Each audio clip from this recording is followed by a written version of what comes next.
Buenas tardes, distinguidos alumnos.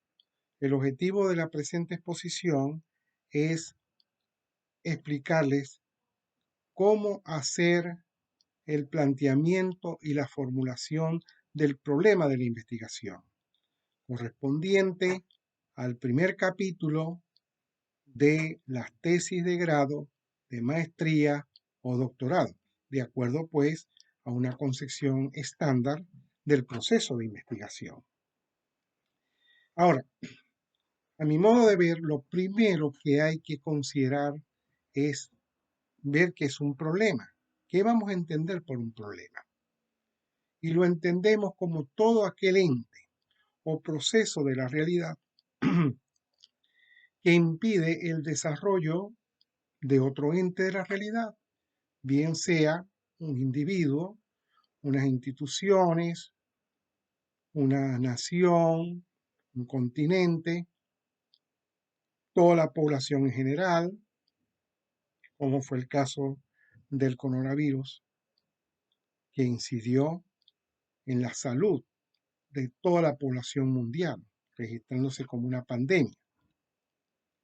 Ahora bien, ese problema hay que vincularlo a una problemática de investigación referida a qué disciplinas van a abordar ese problema. Como ustedes saben, cuando las ciencias sociales se van constituyendo, se constituyen a partir de una problemática de la realidad. Así, por ejemplo, la sociología nace para responder al problema del orden y del progreso de la sociedad. La pedagogía nace para atender el problema del aprendizaje, del proceso de enseñanza-aprendizaje, y así sucesivamente para todas las disciplinas. De modo tal que si vas a investigar un problema, inmediatamente ubícalo en el contexto disciplinario o interdisciplinario o transdisciplinario. Depende pues cuál ha sido el nivel que has escogido para hacer la tesis de grado.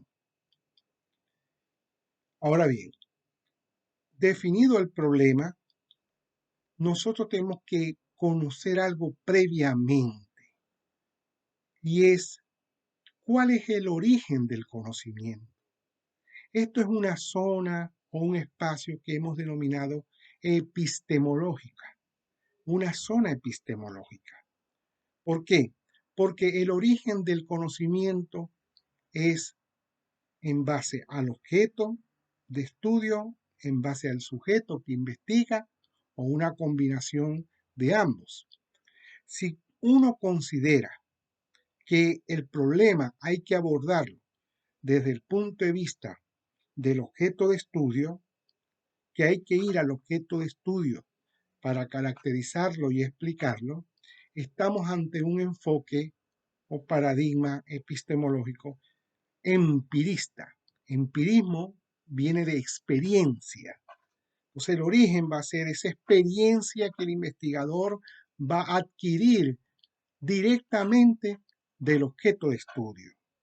En segundo lugar está el racionalismo, que considera que el origen del conocimiento está en el sujeto, está en la razón del sujeto, de modo tal que él va a pensar, a construir conceptualmente ese problema de la realidad. Y está la combinación entre empirismo y racionalismo, es decir, una doble fuente del conocimiento científico. Si uno considera que la fuente o el origen del conocimiento está en la experiencia, todo el proceso de investigación será observación, laboratorio, entrevista, trabajo de campo, etc. Si considera que el origen del conocimiento está en la razón, entonces toda la investigación va a consistir en análisis de documentos, en análisis conceptuales, en análisis de discurso, hasta lograr la explicación de la realidad. Pero si consideramos que es una combinación, entonces el planteamiento y formulación del problema será una combinación entonces de empirismo y racionalismo. El capítulo número 2 de la investigación científica consistirá en una aproximación racionalista porque tiene que ver con la elaboración del marco teórico. Un capítulo 3 correspondería a una preparación de la estrategia metodológica de carácter empirista, donde está la naturaleza de la investigación, los instrumentos, las técnicas, ¿verdad?, que vas a utilizar para la investigación y todo lo que es el cuadro de variables, indicadores, índices que se estiman para hacer la investigación. Y el capítulo 4 no es más que una combinación tanto de la teoría como de la experiencia, porque tienes datos que vas a contrastarlos con el marco teórico que has elaborado. De modo tal que esta parte de carácter epistemológico es vital a la hora de hacer el planteamiento y la formulación del problema. Ahora bien, vamos a hablar, ¿verdad?, de cómo se hace ese planteamiento de problema. Bueno, hay que hacer un planteamiento tomando en cuenta tres aspectos. La caracterización del problema.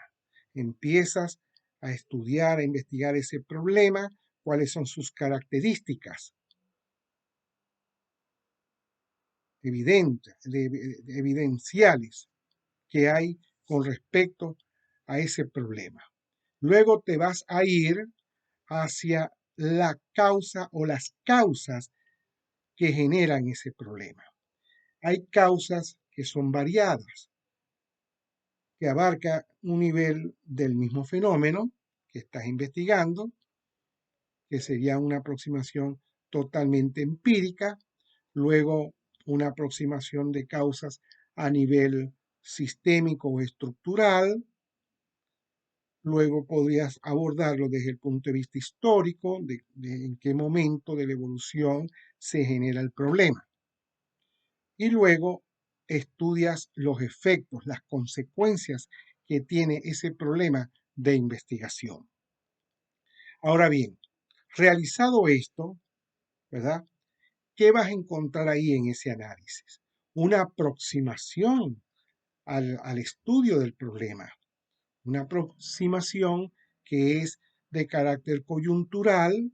¿Por qué? Porque solamente tienes evidencias del momento, del acontecimiento, de carácter provisional, porque el conocimiento no está todavía con las certezas y las evidencias suficientes. Es una primera aproximación, pero lleva todas las características del análisis y síntesis de la investigación.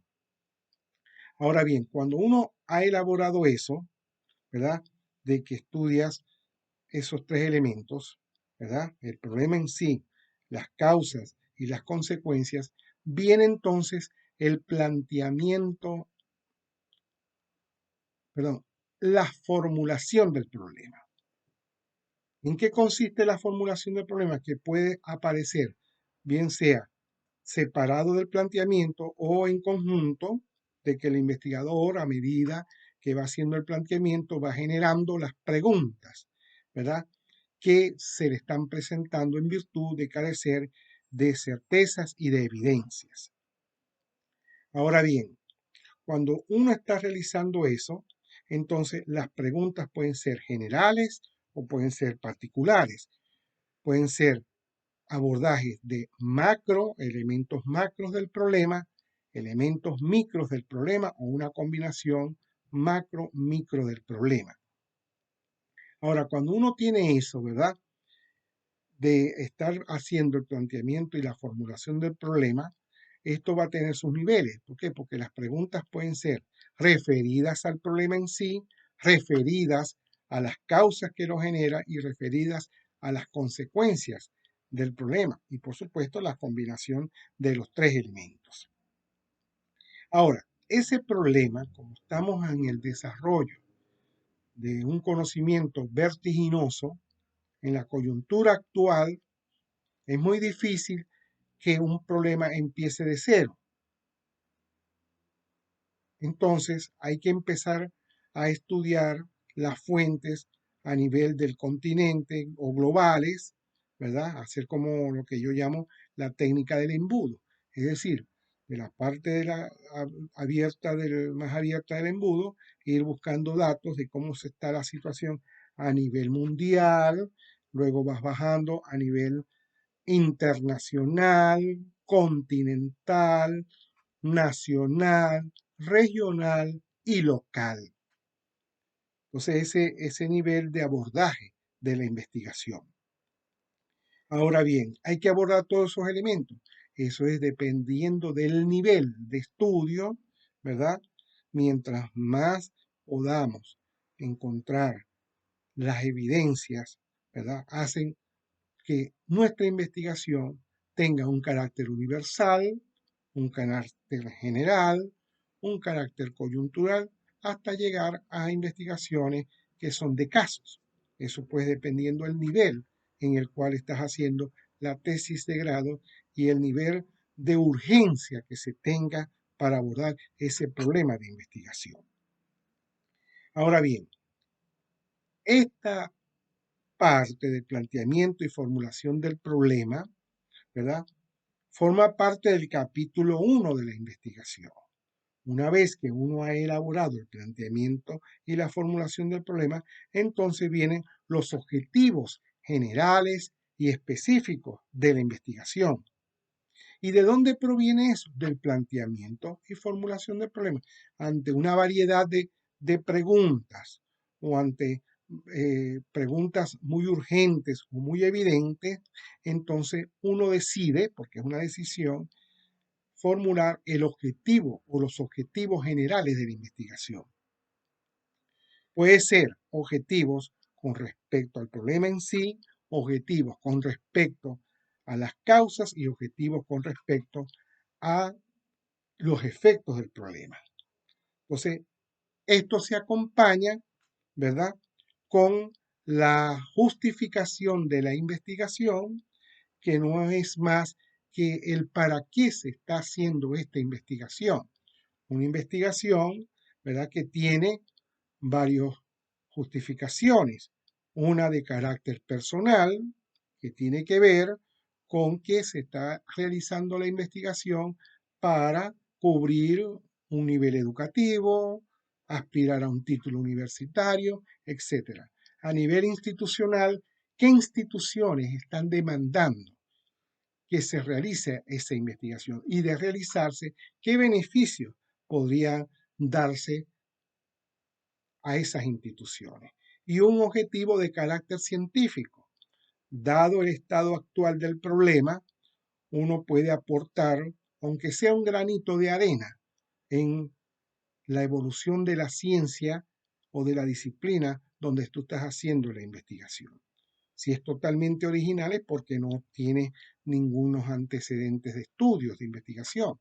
Entonces, esa es lo que es la justificación personal, institucional y científica de la investigación.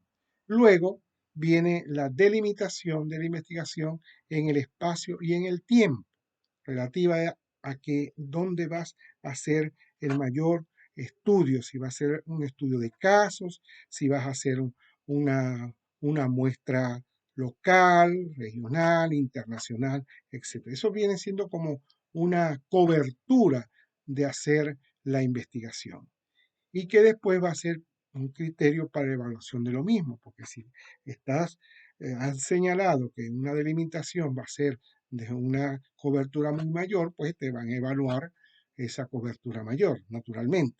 Entonces, en síntesis, el planteamiento y la formulación del problema como parte del capítulo 1 de las tesis de grado no es más que un diagnóstico de la situación del problema en términos coyunturales y en términos provisionales. Espero que les haya gustado esta exposición. Le está hablando el doctor Evaristo Méndez Quintero. Yo soy investigador en el área de las ciencias sociales, soy sociólogo y asesor pues de tesis de grado y de posgrado y de doctorado. Estoy residenciado aquí en Madrid, España, y bueno, me pueden localizar con mi correo evaristoméndez22@gmail.com. Muchas gracias y hasta la próxima.